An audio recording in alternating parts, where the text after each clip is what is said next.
नहीं, सच बता रहे हैं। अगर शिक्षा के क्षेत्र में खान सर जो है बहुत अच्छा काम कर रहे हैं, ऐसा बात नहीं है, लेकिन विकास सर है तो देखिए अब अखिल मूर्ति क्यों अलग हुए? क्यों अलग हुए? अखिल मूर्ति सर इसलिए अलग हुए थे क्योंकि मैं ये एक चीज़ बता रहा हूँ। हाँ, क्या एक चीज़ बताइए, खान सर जो कोचिंग खोले हैं वो कंपनी लॉ के अंतर्गत जो है वो अच्छे से दबा दे कि नहीं? कंपनी लॉ के अंतर्गत तो रजिस्टर्ड है कि नहीं? कंपनी अधिनियम के तहत है। अगर वो है तो लाभ के लिए कोचिंग खोलें, सीधी बात है।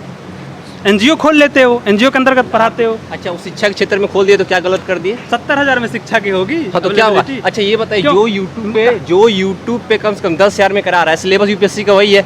मैंने वही तो 70,000 देखा है। इन्हीं के दोस्त जो हैं यहीं पे बैठे थे, आए थे, 7,000 में एडमिशन लिया वहाँ पे। बात हुई तो बोला भैया कंटेंट नहीं दिया, लेके पीपीटी दे दिए, उसका जीरोक्स करा के पढ़ रहे हैं।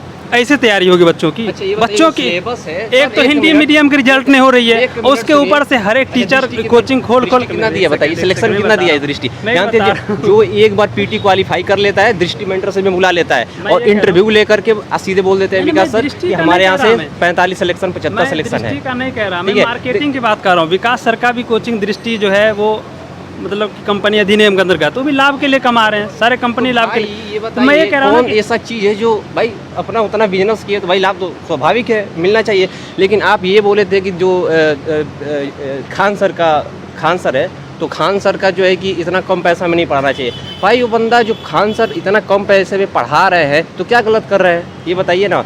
जो गरीब वंचित तबके से लोग आते हैं बच्चे पढ़ने के लिए, जिनके पास पैसा नहीं है, अगर उस इतना कम में अगर पैसा इतना कम पैसा में उसके पास अगर शिक्षा दे रहे हैं इसमें क्या गलती है बताइए। अगर उनके पास अगर दृष्टि में 3 लाख रुपया नहीं पे करने का, वो तो IAS IPS नहीं बन पाएंगे। एक चीज़ में तो इसमें क्या गलती है? 70,000 में क्या क्या उनके पास है? आई थिंक मुझे लग रहा है, मैं ये नहीं देखा हूँ, ऐड नहीं उनका देखा हूँ क्या हो। 70,000 में केवल हो सकता है GS हो, ऑप्शनल नहीं होगा। 2 लाख में यहाँ फुल पैकेज होती है, टेस्ट सीरीज के साथ, मतलब इंटरव्यू वगैरह जो भी होती है सारी चीज़ इंक्लूड होती है। वहाँ टेस्ट सीरीज मतलब ऑप्शनल वगैरह, टेस्ट सीरीज यहाँ पे विकास सर का 40,000 जो है वो हिंदी साहित्य के 50,000 जो भी लगती है वो भी इंक्लूड है। किस में? 2 लाख में। ऑप्शनल तो वहाँ नहीं है। 2 लाख में ऑप्शनल 70,000 में भाई पूरा A to Z। उसके बाद से जो विकास देवी कीर्ति में टीचर पढ़ा रहे हैं सब वही सेम खान सर के प्लेटफॉर्म पे पढ़ा रहे हैं सब। ये बताइए दोनों में अंतर क्या होगा? हाँ, दृष्टि है कितना फुल मटेरियल दे देगा ना आपको, आप समझिए कि 24 घंटे पढ़ते ही रह जाएंगे। पढ़ना क्या है, छोड़ना क्या है, यहाँ से सीखने के लिए खान सर पे। दृष्टि में क्या है, एक बार सिखावा हो गया है, ठीक है। जो विकास सर का जो वीडियो जो रील्स है ना वो इतना वायरल हो चुका है ना, पब्लिक में इतना वायरल हो चुका है ना कि आप अगर देखेंगे ना कि गार्जियन भी यही बोल रहा है, कि हमारा लड़का विकास सर से ही पढ़ेगा, विकास सर पढ़ा देंगे तो क्या होगा, IAS बन जाएंगे। वो ठीक है, शिक्षा के क्षेत्र में विकास सर हैं तो हम दृष्टि की बुराई नहीं कर रहे हैं, लेकिन जब ये बोल रहे हैं ना कि खान सर इस तरह से हैं, दृष्टि ठीक है, इस पे हम बोल रहे हैं। बात बोल रहे हैं, बाकी सब ठीक है। बच्चों को यूट्यूब पे फ्री पढ़ा रहे हैं, हमको भी अच्छा लगा कि बच्चे गाँव में उनका वीडियो देखते, सब कुछ सीखते, साइंस के बारे में पढ़ते हैं, जनरल नॉलेज सीखते हैं वहाँ। मैं ये कह रहा हूँ कि 70,000 किस गरीब के लिए कम है ये बताइए? जो दिल्ली आके मैं एक सेकंड मैं रुपए नहीं दे पाएगा उसके लिए 70,000 तो ठीक है ना। ये बताइए, मेरा बात सुनिए, मैं कंप्लीट करने दो। जो 70,000 दे के दिल्ली आके 10,000 महीने खर्च करके पढ़ ही सकता है तो आप बेस्ट क्यों ना पढ़े? मतलब जब 10,000 रुपये महीना खर्च कर, मैं एक सेकंड मैं आपसे जवाब नहीं कह रहा, आप बोल दें ऑनलाइन 70,000 कहाँ है बताइए? 10,000 में है, 12,000 में है। मैं ये कह रहा हूँ दृष्टि ऑनलाइन कितना में करा रहा है? 1 लाख में। कैसे करेंगे आप? है क्या नहीं बताओ। बस यही है कि बेस्ट हमारे अनुसार तो देखिए कोचिंग हर एक कोचिंग अपने आप में बेस्ट है, ठीक है। हाँ। उसके बाद से हम यही कहेंगे कि कोचिंग के साथ साथ आप कहीं भी पढ़ें, कोई भी, या 10,000 या फ्री या कहीं भी पढ़िए, आराम से अच्छे से पढ़िए, सिलेबस के अकॉर्डिंग पढ़िए, जो टॉपर जिस तरह से सजेस्ट कर रहे हैं सब वैसे आप कीजिए और उसके बाद से समझिए सिलेक्शन पक्का है। ऐसा बात नहीं है दृष्टि में जाएंगे तभी कुछ होगा। अच्छा, मैं दृष्टि का कहीं नहीं रहा हूँ, मैं तो कह रहा हूँ फ्री पढ़िए, ऑनलाइन सब कुछ अवेलेबल है। आपको हिंदी साहित्य पढ़नी, विकास सर का पूरा वीडियो लीक है। मतलब ऐसा नहीं है कि आपके पास अवेलेबिलिटी नहीं है कि दिल्ली आके ही चीज़ें करें, आप कहीं से भी कर सकते। मैं ये कह रहा हूँ ना कि कम नहीं है कोई भी चीज़। अगर 70,000, मैं वही कह रहा हूँ, अगर 70,000 कम है तो फिर कैसे कम है गरीबों के लिए? जो 10,000 12,000 महीना देख रह सकता है वहाँ पे, फिर वो जब मैं सुनिए 1 मिनट, ऑनलाइन यहाँ पे ऑफलाइन में 70,000, ठीक है। उसके बाद से यहाँ पे दृष्टि में ऑनलाइन 3 लाख रुपया, तो बताइए अंतर है कि नहीं? 3 लाख है अभी का फी। हम 3 लाख नहीं फी अभी है, 3 लाख दृष्टि की नहीं है। हमारा एक दोस्त खुद ही पढ़ा, खुद ही 3 लाख रुपये टोटल, सीसेट ऑप्शनल से लेकर के मेंस का लेकर के पूरा A to Z। देखिए भैया, जहाँ तक मेरा पता है, मैं 2019 के में एडमिशन कराया था कोविड फ्री, तो उसमें मैंने 1,96,000 दिया, जिसमें ऐसा कुछ भी नहीं है जो दृष्टि नहीं देती है। मुझे सब कुछ दिया गया उसमें, और कंटेंट का रिफाइंड कंटेंट होना बहुत ज़रूरी है आपके पास।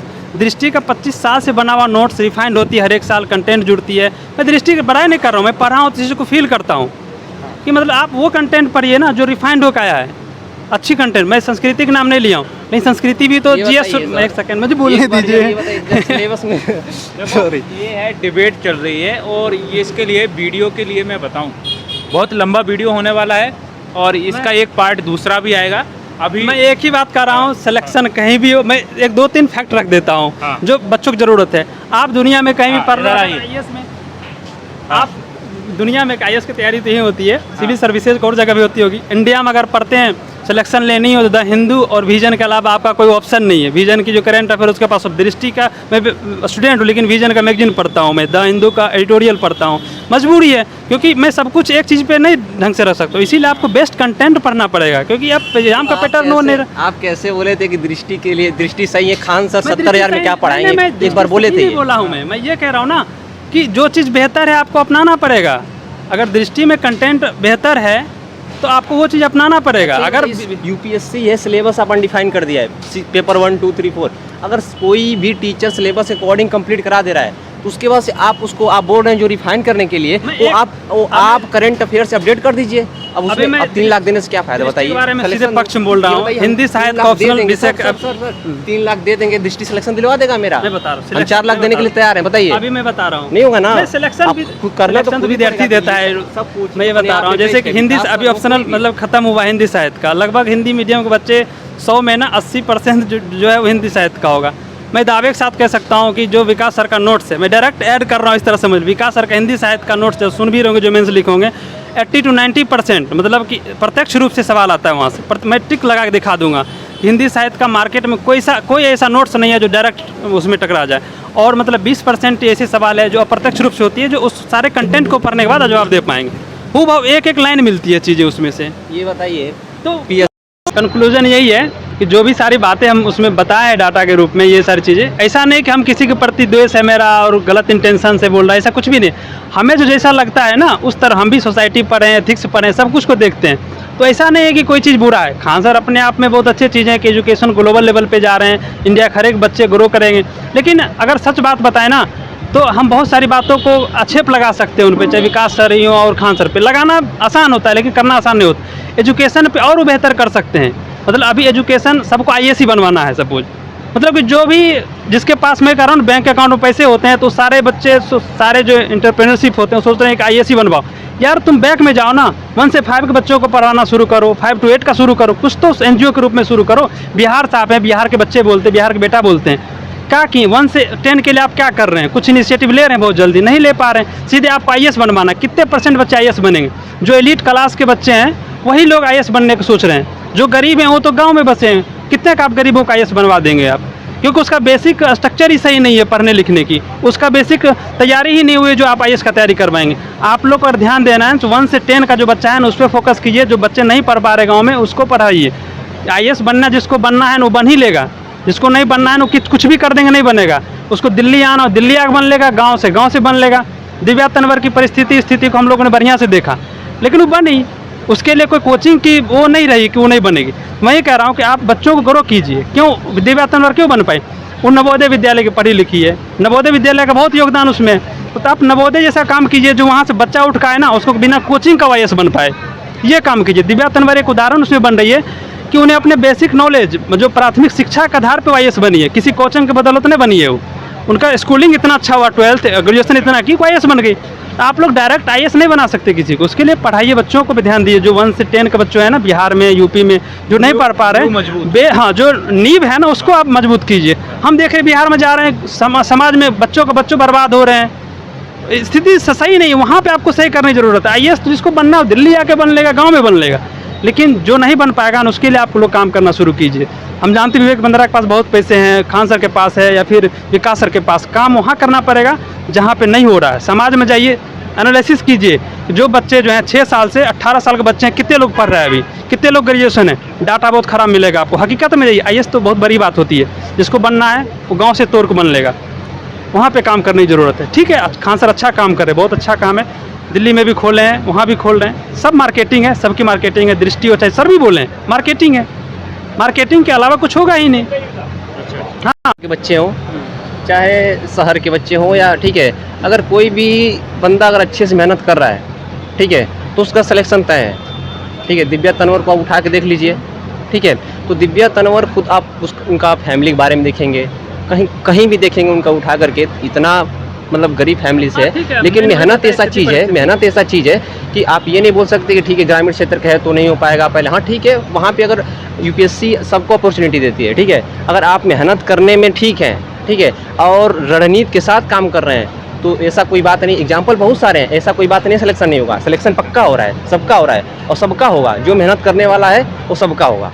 हाँ, बस ये नहीं सोच के अपना पूर्वाग्रह नहीं बनाना चाहिए कि हमारा तो स्कूलिंग ठीक नहीं हुआ तो मैं नहीं हो पाया। ऐसे सेलेक्टेड हैं जो हाई स्कूल में, ठीक है, जो ग्रेजुएशन में फेल हैं फिर भी इस बार यूपीएससी में सेलेक्ट हुए हैं। बहुत सारा एग्जाम्पल है, आप देखे होंगे। तो बस यही है कि हार्ड वर्क कीजिए। 12th फेल है। हाँ देखिए 12 फेल है, आप देख सकते हैं। कुछ चीज़ एक्सेप्शन होती है, मतलब वो सब वैसे नहीं होंगे। देखिए हम आईएएस में 1-2-4 रिजल्ट एक्सेप्शन हो जाते हैं, मतलब इसका मतलब ये नहीं कि सब वैसा ही आईएएस बनेगा। अगर कोई भी हो, अगर एक बार अगर वो सच में अपना सच्चाई बता देता है कि सच में हम फेल होते हैं और वो बंदा आईएएस क्वालिफाई कर जाता है यूपीएससी, तो क्या लोग क्या बोलते हैं कि अरे यूपीएससी क्वालिफाई किया, ये तो झूठ बोल रहा होगा, अपना इथी बनाने के लिए झूठ बोल रहा होगा, ये पक्का ये पढ़ने में पहले से अच्छा होगा। कोई दो राय नहीं है कि 12th फेल हो जाने या फिर कुछ भी फेल हो जाने के बाद यूपीएससी के लिए, यूपीएससी क्रॉस करने के लिए, यूपीएससी में अंदर जाने के लिए एक स्टैंडर्ड तो आपको तैयार करना पड़ेगा। आप 12th फेल करें कुछ भी, उससे कोई फर्क नहीं पड़ता, लेकिन जो मनोज भाई साहब हैं वो अपने स्टैंडर्ड को उस लेवल तक ले गए जो यूपीएससी का डिमांड था, तब वो आईएएस बने। ये जरूरी नहीं कोई फेल कर गया तो नहीं बनेगा, आपको उस लेवल तक जाना पड़ेगा। वही कह रहा हूँ, मेंटेन लाना पड़ेगा। बस वही ये सिलेबस है, तो सिलेबस को अच्छे तरीके से पढ़िए, समझिए यूपीएससी चाहता क्या है और पूरे अंडरस्टैंडिंग के साथ आप काम कीजिए। ऐसा कोई चीज़ नहीं है जो इंसान से परे हो। जी ठीक है, कोई भी बंदा अगर चाहेगा तो अच्छे तरीके से करेगा। सिर्फ पैसेंस होना चाहिए, हार्ड वर्क होना चाहिए, उसके बाद यूपीएससी आराम से फतेह है। एग्जाम्पल बहुत सारा है। तो दोस्तों ये थी, बहुत लंबी बहस थी इसमें और बोलें तो डिबेट थी। यहाँ पे हमने सच्चाई जानी कि आखिर सच्चाई क्या है कोचिंग्स की। इनने अलग बताया, इनने अलग बताया, लेकिन इनकी अंतिम जो इनका मैसेज है, सुझाव है, बस यही है कि मेहनत करने की ज़रूरत है, अपनी नींव को मजबूत करने की ज़रूरत है। मेहनत करेंगे, रंग लाएगी मेहनत। और हम अगले वीडियो में भी इन लोगों से यदि मौका मिलता है इसी प्रकार से डिबेट करने का तो बनाएंगे वीडियो। आप लोगों को पसंद आता है, आप लोगों को कमेंट आएंगे तो वीडियो ज़रूर बनेगा, सभी प्रकार की जानकारी देंगे उसमें। तब तक के लिए नमस्कार।